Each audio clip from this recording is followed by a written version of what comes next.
So, what's up guys? Nandito na naman tayo. Welcome to my second vlog entitled 25 Facts About Me. So, bago tayo magsimula, intro muna tayo. Kaya, let's go!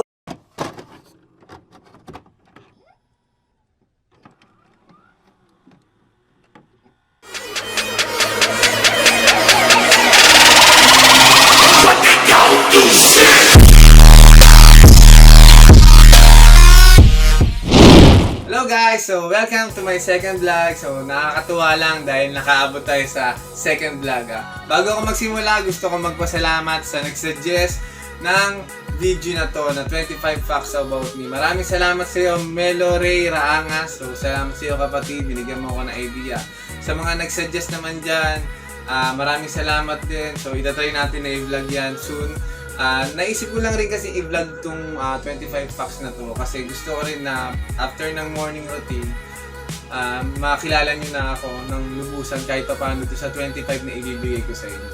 So, ano? Tara na? Tara na!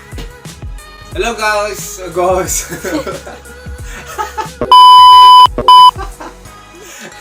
Game! Hello guys! So, nandito tayo sa aking second vlog sa 25 Facts. So, let's start. Sa fact number 1, gusto ko malaman nyo ang aking full name. Ang full name ko ay Randall Joshua Baldomaro Felipe.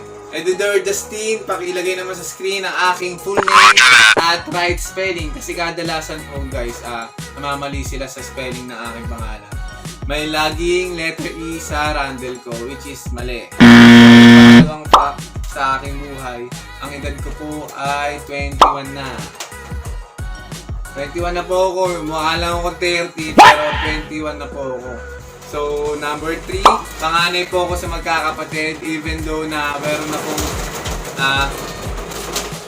umuulan. Wawi. Hindi, okay lang yan. Let's Baliw ka yata eh. Let's ano ba? Basta, let's go! Gunggong! Barinig kita sa mukha eh. So, yan, panganay ako. So, panganay ako, di ba? Sa pang-apat naman, ang tawag sa akin, ang palayo ko ay it's either Del or RJ. Sa bahay, RJ ang tawag sa akin, saka sa family side ko. Pero yung Del, tawag sa akin sa school, sa trabaho ko dati, yung mga tawag sa akin. Saka yung mga tropa ko, Del ang tawag sa akin. So guys, pang-lima naman, nakitira ako sa boundary ng Malanday at Santo Niño, kaya medyo magulo ang address namin. Dahil pag piyesta sa Malanday, Santo Niño sinasabi ko, at piyesta sa Santo Niño, Malanday, para pag piyesta, di ba? Kilala kong kaliskis mo, oy. Tipid-tipid tayo. So, pang-anim naman guys, ay graduate ako ng psychology sa pamantasan ng lungsod ng pang-pito guys. Pang-pito sa facts ng aking buhay. Ito, pinaka-achievement ko sa buhay ko guys. Hindi pagmamayabang. Pero, naabot ko at nakamtan ko ang tagumpay. Ay, tanduay. Hindi, joke lang. So, yun nga, ang aking tagumpay na nakamtan ay naging cum laude ako. Cum laude po ako nagtapos sa pamantasan ng lungsod ng Marikina. Hindi po ako nagyayabang sa mga bashers dyan. Baka sabihin, pinagmamalaki ko. So, number 8, ang aking height. It's either, naglalaro lang siya sa 5'9 or 5'9 and a half. So, mataba na ako tignan pero medyo matangkad din ako. So guys, number 9 naman, nanalo po ako last year, mga Feb 2019 or January 2019 ng pageant ng title na Mr. Intrams 2019. So ako po yung nanalo doon. So hindi ko po rin pinagayabang yon. Ay isa rin yun sa achievement na aking nakamtan bago ako graduate. So ang aking number 10 naman na fact sa aking buhay. Ang favorite color ko ay eto guys, inuusgan ako minsan ng iba na bading daw yung color, ganun-ganyan. Pero, sa totoo lang guys, ang talagang favorite color ko ay fuchsia pink. So, kaya sa mga libro ko dati, pag may pinapagawa ko ng libro, fuchsia pink yun guys. So, sa pang 11 naman, ang aking hobby ay maglaro ng basketball, playing guitar, tsaka maglaro ng mga mobile games like Mobile Legends, ROS, at iba pang laro. So sa anong number ko na ba? Pang 12 yun, pang 12. So sa pang 12, ang aking favorite na ulam ay kare-kare at pininyahan. Dahil hindi naman ako malakas kumain, guys. Kahit tanong nyo pa sa tropa ko. Sobrang hina ko lang kumain. Tabain lang talaga ako. So sa number 30 naman nating facts. Sorry guys sa mga coffee lover dyan. Hindi po ako mapagmahal sa coffee. Hindi lang mapagmahal siguro. So hindi ko lang siya type. Hindi po ako madalas mag-coffee. Mas prefer ko po ang Milo, Energy. So kita niyo po ang aking morning routine. Energy po yung ininom ko. Or Birch Tree. So not sponsored pero baka naman. Baka naman Energy kasama ka sa vlog ko. So number 14, love na love ko ang bangus. It was at this moment that he knew. He fucked up. So guys, nalaglag yung camera ko. Wait lang. Wait lang guys. Number ano na ba ako? So hello guys, nalaglag yung camera ko. So dapat itutuloy ko siya talaga pero bigla siya nag-post. So ito, number na ba ako? Number 15. So number 15 na fact sa aking buhay ay takot ako sa daga. Hindi naman sa takot, nandidiri lang ako lalo na yung buntot. Oh my goodness. Yung buntot talaga ako natatakot dun. So nakikita ko, kahit patay na pero nakikita ko yung buntot. Sobra akong Gusto mo saksakin ko ang alangan mo, ha? kinikilabutan. So yun, kinikilabutan ako pag nakikita ko yung buntot ng daga. Kasi para siyang magaspang. So number 16, so kita nyo naman sa katawan ko, ang number 16 na fact ng aking buhay ay, alam nyo guys, kahit nagda-diet ako or nag-gym, nag-jogging, hindi talaga ako payatin. Hindi ako mapayat. Tabain talaga ako. Kunyari guys, nag-diet ako mga 1 week, less rice sa gabi. Pero, pag kumain ako ng isang araw ng marami, mga 2 rice, naku, nararamdaman ko may bilbil na naman. Even though may bilbil naman ako. Kaya nakatago yan guys para hindi niyo makita ang aking belly. So, let's go. Continue tayo. Sa number 17 naman, di po ko malakas uminom ng alak. Alam ng mga tropa ko yan. Pero, tingnan natin. Minsan kasi sobrang lakas ko uminom, natatalo ko pa yung mga tropa ko. Wow! Pero, dahil joke lang, low tolerance po talaga. Napakababa ng tolerance ko sa alak. So, kahit isang shot lang. So, mga shout out sa mga nag-invite sa akin sa Dibu na 18 wines na namula ka agad. So, alam niyo yan. Alam niyo yan guys, kung gaano kababa yung tolerance ko sa alak. So, number 18, ang dream ko talaga guys ay maging attorney. Attorney talaga guys. Kasi dati, parang mahilig pa ako manood ng mga, ano yun guys, yung mga Korean movies. Kasi syempre diba, Korean movies, yung mga ganon, diba, about sa law. So, gagandahan ako na ililigtas, natutulungan nila yung mga mahirap. Public servant ba, gano'n? Public attorney ba, gano'n? So guys, public servant ulit. So, tama naman, public attorney, public servant. So,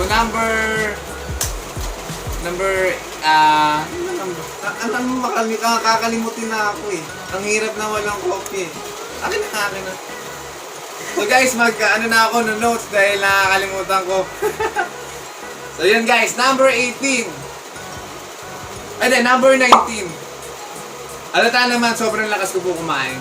So ngayon medyo nagda-diet lang ako. Hindi lang halata kasi medyo tinamaan tayo ng acid. Parang acidic na po tayo. So pag napaparami or onti lang yung kinakain, hindi tayo nakakahinga, chest burn ba? So ganun, umiinit yung chest natin, mga sakit. So yun guys, number 20. Hindi po ako mahilig sa cake and ice cream. Mas prefer ko po talaga yung mga mga tinapay, honey. Yung mga dessert di po kumano. Kaya guys, pag may buffet, ang talagang tinitira ko lang yung mga ulam. Pero yung mga dessert hindi. Mahina tayo dyan. Number 21, super love ko po ang mga instrument at music. I love playing guitar. So, mga nape-play ko po guys, ay hindi naman pagmamayabang. So, nahubog po ako sa aming church na RCF guys. Nahubog ako doon sa pag-gitara, piano, bass guitar, electric guitar, tsaka drum. So, pero pinaka-forte ko po talaga, acoustic guitar, tsaka bass guitar. So, dyan guys. Medyo namimiss ko na rin tumugtog dahil nga nasa ECP tayo. Ay, hindi naman. Nasa pandemya tayong ito. So, minimum lang yung labas ko. Ano minimum? Ano yung sahod? Minimal lang pala, minimal. So yun guys. Ano password? Wait lang guys, may password kasi. So yun guys, number 22. Nung simulang nagkamotor ako, minahal ko na rin ang pag-rides. So guys, bago mag-ECQ, ang last rides ko ata ay sa Antipolo, sa Windmill. So syempre kasama ko ang aking pinakamamahal na bebe. Syempre mas masarap mag-rides pag kasama mo ang bebe mo. Di ba, bebe? So yun guys, number 23. Ang favorite kong animals sa mga hindi nakakaalam dyan ay dog, tsaka pigeon, kalapate. Talagang addict ako dati sa kalapate. Dito ba yung mga aso ko? Okay, kunin mo. So nakita nyo guys sa morning routine ko, di ba? Napakilala ko si Happy Tisay. So na-adapt ko sila guys. Na-adapt ko sila ng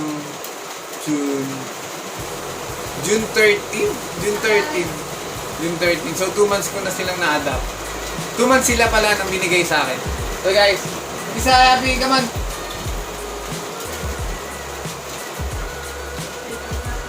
Ito guys, di ba? Nakikita nyo ang aking alagang. Kaya lang ka. Happy! Happy! Sige na, bebe. Ang pangalawa kong aso ay si Baby Tisay. Baby Tisay. So yun guys, alam na alam ko itong dalawang to. So, mag-vlog muna si Daddy ha. Mag-vlog muna. So yun, so yun guys, video naman, wala akong kalapati ngayon dahil medyo nag-try ako pero yung pangit na breed ang nabili ko, so pinakawalan ko, hindi na bumalik sa akin. So yung mga pinapakawalan dyan na hindi na bumabalik sa kanila, sorry na lang kayo. Sorry na lang kayo. So yun guys, corny, no? So yun, number 24. Ito guys, sobrang, alam niya ng mga classmate ko, alam niya ng mga nakasama ko sa pageant sa Mr. PLMAR 2019. So guys, pinaka heartbreaking nangyari sa buhay ko nung namatay yung kapatid ko. So yun guys, 24, fact number 24, lumaban po ako ng pageant na nakaburol yung kapatid ko. So hindi ako nagpapaawa guys. So sobrang, alam mo yun guys, sobrang nasaktan ako, sobrang na-down ako nung time na yun, pero pinili ko pa rin lumaban para sa mga tao na sumusuporta sa akin. Kasi ayoko rin sila mapahiya. Dahil yung kung nabubuhay yung kapatid ko, malulungkot din siguro yun na hindi ako lumaban. So yung laban na yun, inalay ko na lang sa kanya. Even though hindi tayo nanalo, at wala tayong kahit ano natanggap, ang mapagmamalaki ko lang, lumaban ako ng patas, lumaban ako ng may puso, at lumaban ako kahit na nasa times ako ng kahirapan, katulad ng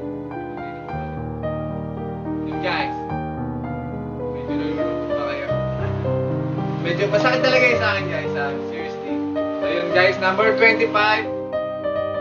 Ito guys, ito totoo talaga ito guys. Simula nung, ito, number 25 fact number 25, na sa buhay ko ay, simula nung naging Christian ako guys every time na nagkakaroon ako ng problema, every time na nagkakaroon ako ng problema, maliit man, malaki, ina-analyze ko yun, parang tinitingnan ko yung light iniisip na bigay na. Nagsubok ko na. Ina-allow ko ng Panginoon para may matutunan. Kasi ako ang paniniwala ko, hindi bibigay ni Lord problema na hindi mo makayanan. Kasi sobrang yung mahal. So yun guys, simula naging Christian ako, nakilala ko ng buong ang Panginoon. Titiwala ako sa bawat problema ko. Kasi guys, totoo lang, hindi tayo masasatisfy ng mundo ito. So yun guys, nag-enjoy ba kayo? So yun na yung 25 facts ng buhay ko. Kung kulang pa yun, mag-suggest pa kayo kung anong pwede kong idagdag or next step. So yun guys, maraming salamat sa pakikinig. So, bye! So hello guys, what's up? I'm back. So, shoutout pa pala tayo, nagpaalam na ako. So guys, shoutout tayo. Shoutout kay Lea Rosero, shoutout kay Angelica Arnibal, kaklase ko po ng college. So shoutout kay Tintin Bustamante, shoutout kay Abby Ponce na taga Laguna, shoutout kay Raymart Rivera na aking alaga na addict sa Dota, pero mabait po yan guys. So shoutout kay sa pare ko yun na si Alan Rodriguez, pare pre, shoutout sa'yo. Kay Besnel Neil Rodriguez, shoutout sa'yo. So guys, maraming salamat sa nag-like, comment, and share sa aking first vlog at sa aking YouTube channel. So maraming salamat sa nag-subscribe. Patuloy po ako magbibigay ng saya, ng aliw. Joke na, hindi pala aliw. Maraming salamat sa kasama guys, sobrang thankful ako na nakaabot ako sa second vlog. So guys, pakisuportahan ulit ang aking vlog na ito. So guys, pakisuportahan, please subscribe. Please click the subscribe button and the notification bell para mas updated kayo sa susunod na video. So guys, sa mga may mga suggestion dyan na sa next vlog ko, paki-comment na lang sa baba. Paki-comment sa baba. So yun guys, goodbye. Peace.